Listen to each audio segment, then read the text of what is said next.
Welcome to the Genius Factory. Enjoy the video. You start by securing your data.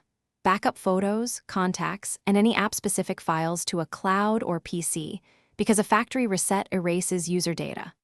Once done, make sure the battery is above 50% or keep the charger connected. Power the Infinix off completely. Then press and hold volume up and power together until the recovery menu appears.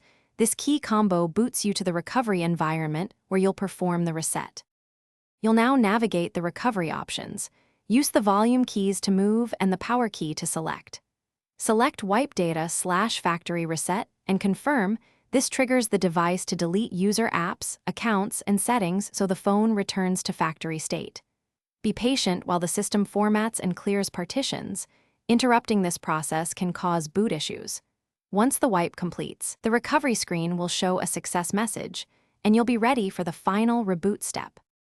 You finish by selecting Reboot System now so the phone restarts into the fresh setup flow. If the device fails to boot, try the recovery wipe again. If that still fails, consider reflashing stock firmware with the SB Flash tool, only if you're comfortable and have correct firmware. Finally, after a successful boot, sign into your Google account, restore your backups, and reinstall apps. If you encounter factory reset protection, use the original account credentials. Thanks for watching. If you found this helpful, don't forget to like and subscribe.